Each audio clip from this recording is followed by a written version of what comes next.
Thanks to Politiclank for highlighting to me new research that shows that American 18 to 24-year-olds are spending less money on video games than older gamers when compared to the previous years. Circana's game analyst Matt Piscatella cited in the Wall Street Journal evidence of a whole number of weekly spending items that have dipped for various generations for the 4 weeks ending April 2025 compared to a year earlier. So in this video, we're going to look at what this means. Is this a symptom of a broader sense of economic malaise or a behavioral pivot? What are the short-term and long-term threats that this poses, and what consequences might Nintendo face?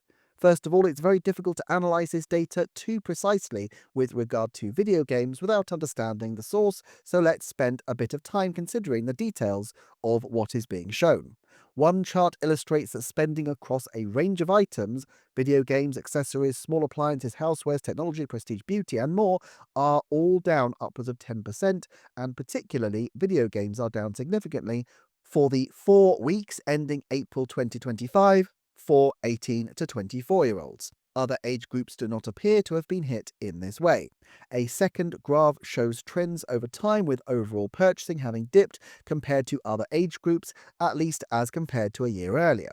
It's hard to know how these compare absolutely and how these map onto disposable incomes and such like. Circana, a Chicago-based market research company, is well respected, but I can't see that they have published this research directly themselves, and there is no indication of methodology, sample size, and so on, so it's a little tricky to make too fine a deduction. Are they including games consoles under technology or under video games? Do they count pre-orders and subscriptions? Do cheapy mobile games count as much as AAA titles when counting the number of video games played, and so on? It's a 3-month change in per person purchases, which suggests it's counting number of purchases, not dollar spend, which is a metric Nintendo would always do very poorly on anyway because they issue fewer but of course more expensive purchases. Is there a divergence between reported playtimes and reported purchasing, i.e. are people just doubling down on existing favourites or being turned off from playing video games altogether by the economic circumstances? I guess that the original dataset is going to be far more extensive, but we're reliant on what has been presented, which is obviously intended for journalistic consumption and reflecting the broader economy rather than specifically narrowing down on video games too much. Still, even if we just have the headline, it's quite a headline, which is that spending on everything is down amongst this age group, and spending on video games is down most on a 6-month basis, and this maps onto a low economic confidence index, particularly with many Americans concerned about the impact of tariffs, which of course were being announced during this window.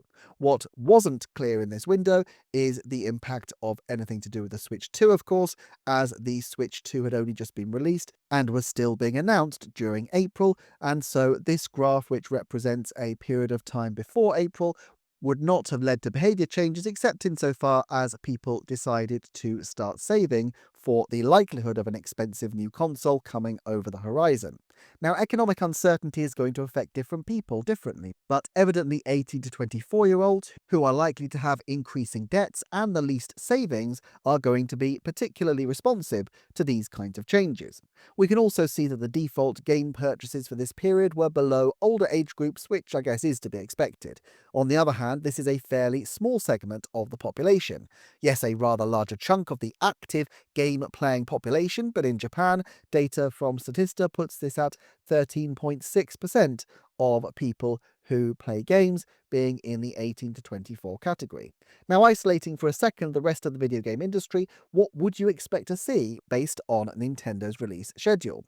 This obviously can't be related to this data, which relates to general spending habits, and even within the video game field, according to IGN, 93% of people this age prefer mobile gaming. Still, it's interesting to consider whether Nintendo's actions would cause people to cut against or lean into this trend of moving away from video games.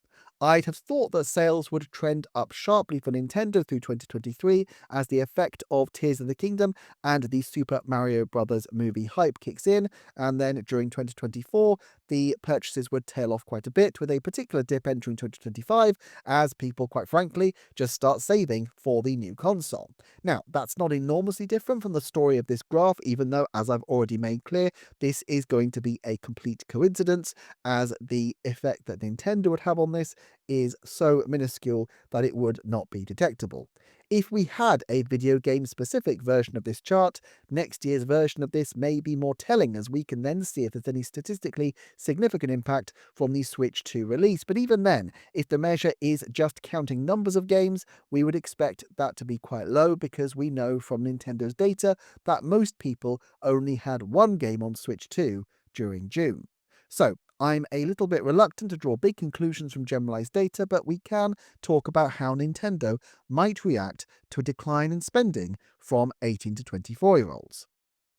First of all, they need to ensure that there is huge buy-in at an even younger age, which brings people into the Nintendo ecosystem and ensures, therefore, a nostalgic appeal for them for the long term.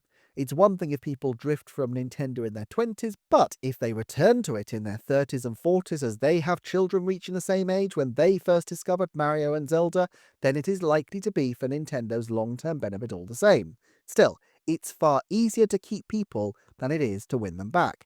At present, even with its increased price, the Switch remains a fairly extraordinary console for its stupendously deep bench of games, with Pokemon Legends ZA, Metroid Prime 4, and doubtless some Mario action in the next few months, which has not been revealed at the time of recording. The system will still boast significant titles in its ninth holiday season, and that's before you consider the games before it.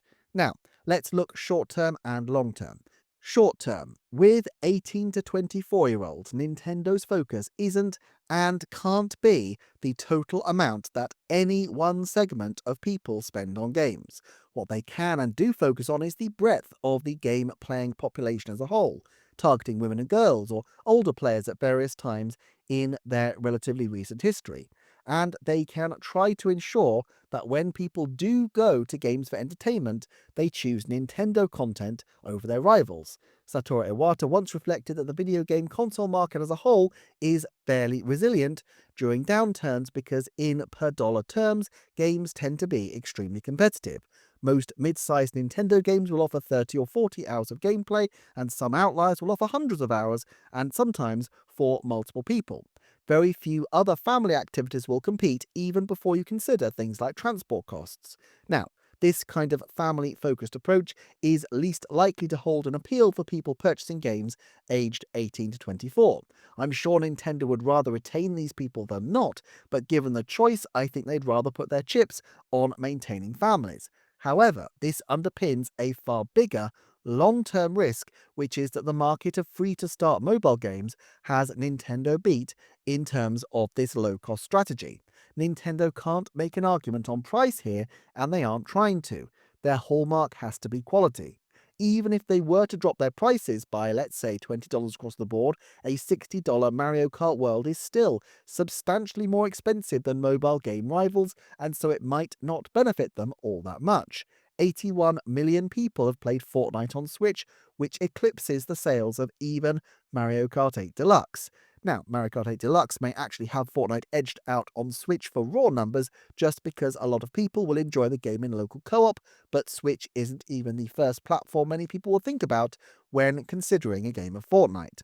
Another risk is that people seem to be moving on from playing games, plural, to hyper-focusing on specific titles.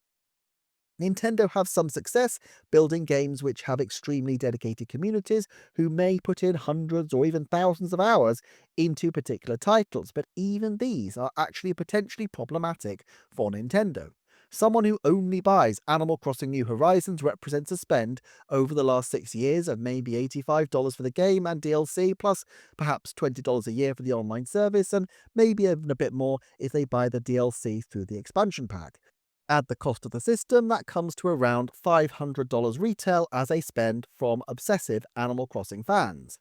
General game fans, though, who buy even just one first party game a quarter for the last 5 years, plus the system and the online service, well, you're probably looking at 3 times that spend or more. The threat to Nintendo isn't just from people moving to mobile, but also from the game market itself segmenting to the point where people only attach to specific IPs. Even then, in a growing market, that's not a huge problem, and Nintendo has put a lot of effort in historically to growing the market as a whole and appealing to more people. However, the prevailing trends suggest that it's not a growing market, at least for Nintendo. In Japan, the number of children born is forecast to decrease from 13.9 million in 2024 to 11.7 million by 2035 and 10.4 million anticipated by 2050. In the West, these pressures aren't being faced, but largely as a consequence of immigration, and it's not necessarily the case that families with other cultural priors will have the same nostalgic appreciation for Nintendo. People in the Polish diaspora, for example, were not exposed en masse to the 80s golden age of Mario and Zelda because it was before the fall of the Berlin Wall, and it's only in more recent decades that disposable income has risen and Nintendo has been able to make a play for those consumers. But even then, it's not clear how big a play given how few first-party games have Polish language options to support them. This means that Nintendo need to make their appeal fresh to new generations in a big way constantly. The degree of cross-promotion of their various franchises is going to be one key to this. Currently, Nintendo is making a huge play for Mario with the 40th anniversary, the movie and the theme parks, but the long-term plan must be to pivot to putting similar effort into other franchises, with 2027 Zelda movie doubtless being one significant step towards that. Appealing to people via films, theme parks and other media brings people to Nintendo content through different means, but they have other strategies as well. Nintendo Today and Nintendo Music both seem to represent an evolution of their approach to mobile. Super Mario Run back in the day was very much a game, but on a different platform, and ultimately was sold as such, whereas new mobile titles are actually far rarer when you look at games. Outside Pokemon, I think the last major example was Pikmin Bloom, but having apps which drive consistent engagement with Nintendo content is going to be far more valuable to them. Even if people do fall off regular game purchases in their late teens, if they still have Splatoon on their alarm clock and the Nintendo widget on their phone, they remain reachable by Nintendo for the long term and as economic conditions change. In some ways, the pivot that Nintendo seem to be making is less towards the broader game space, but into social play. Minecraft, Roblox, and others allow people to both play and chat at the same time, and this goes from being a niche hobby to something which a lot of people engage in as an ordinary part of their social lives. The opportunity Nintendo see is the chance to put their infrastructure at the heart of this social experience. This video on recent advertising strategies that they've adopted for game chat goes into this move in a little bit more detail. Thanks as ever for watching, and I shall see you next time for another Nintendo Forecast.